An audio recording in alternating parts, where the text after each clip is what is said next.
This Leo new moon is a warm and affectionate moon, very charismatic and expressive, very joyful. This is stating it positively. Of course, every front has a back. It can also be a very blustering, boisterous, narcissistic, sort of self-righteous energy if expressed in a more egotistical way.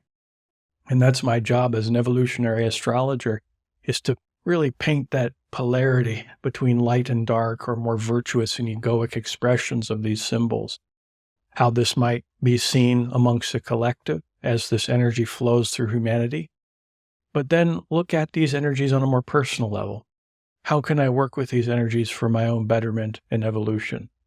My name is Bryan Colter, and this is my take on the Leo new moon.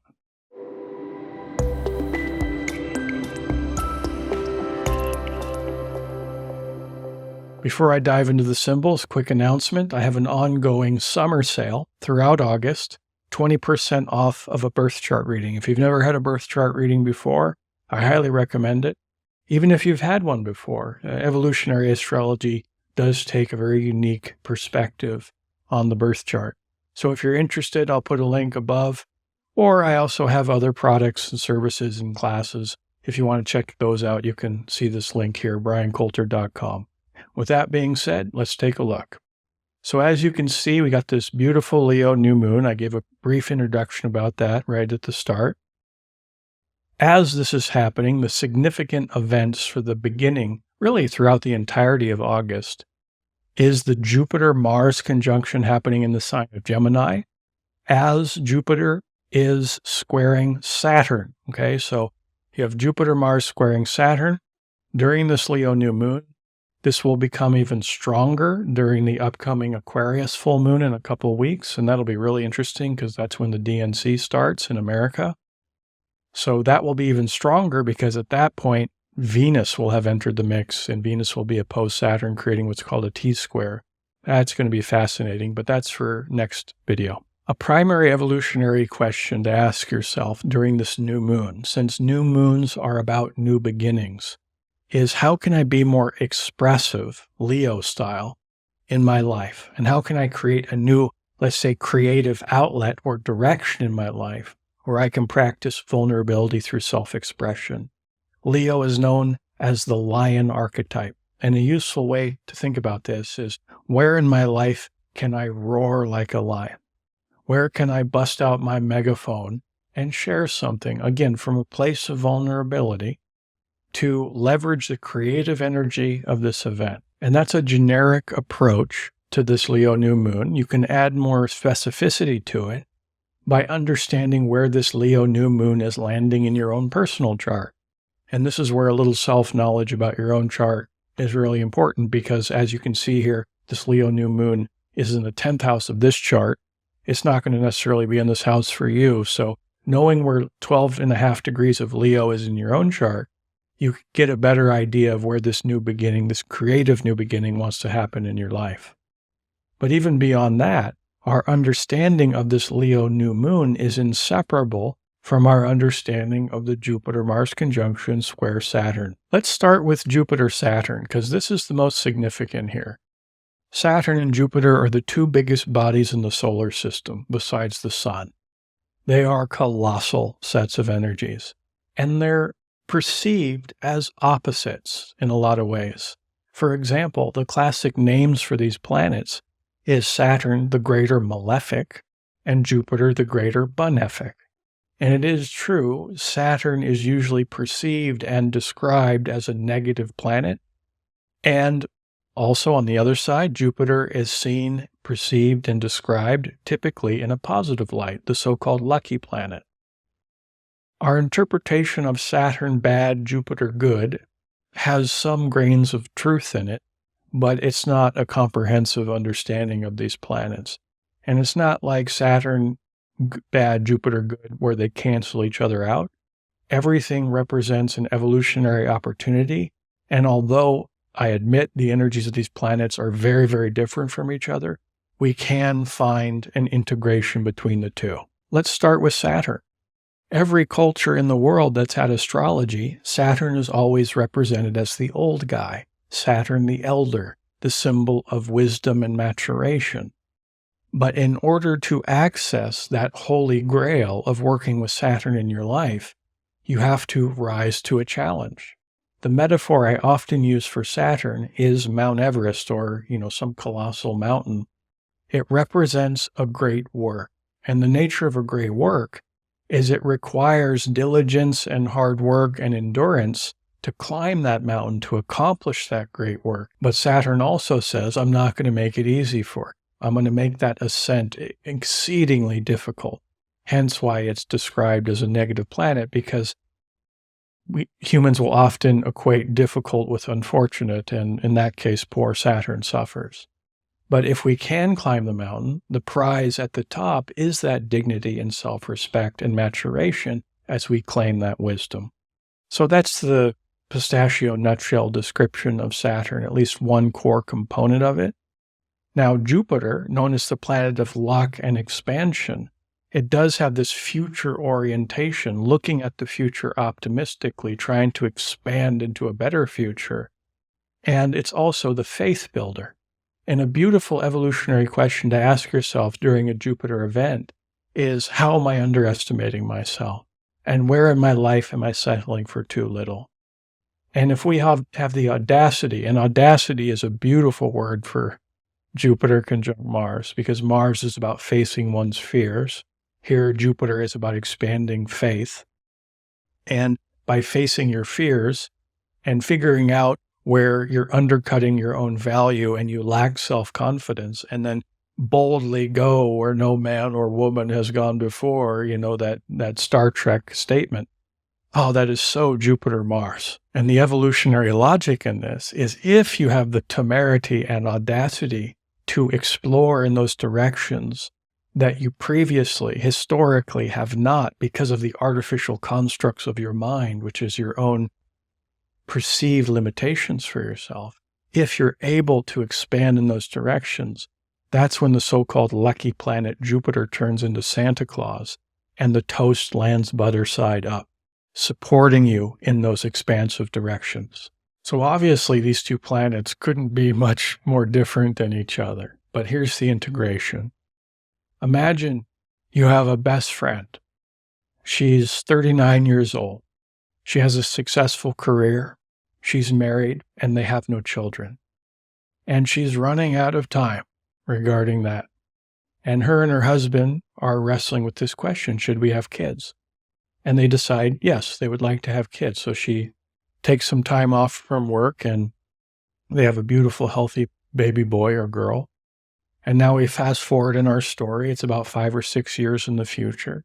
There you are with your best friend at the park, sitting at the park bench. You're watching the kid play on the jungle gym 20 feet away. And you turn to your friend and you said, well, are you glad you did it or not? In reference to the child. And your friend says to you, I had no idea what I was getting myself into. It was 10 times harder than I imagined it would be. But it was also 100 times more gratifying than I imagined it ever could be. Now, this wouldn't be a universal response to this situation, but it's easy to imagine how somebody could feel this way, given those sets of circumstances. Do you feel the Jupiter-Saturn in that story? There is a mountain for you to climb, and in order to climb that mountain, you got to have the Saturnian discipline and endurance and grit and willpower to keep on trucking up the side of that mountain. And then you also have, it's part mental.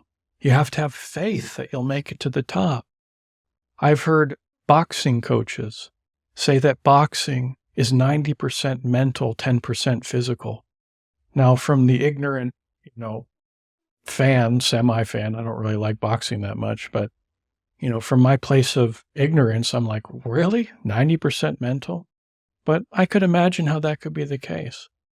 So, too, could making it to the top of Mount Everest. And, of course, beating somebody in a boxing match is a truly great work as well.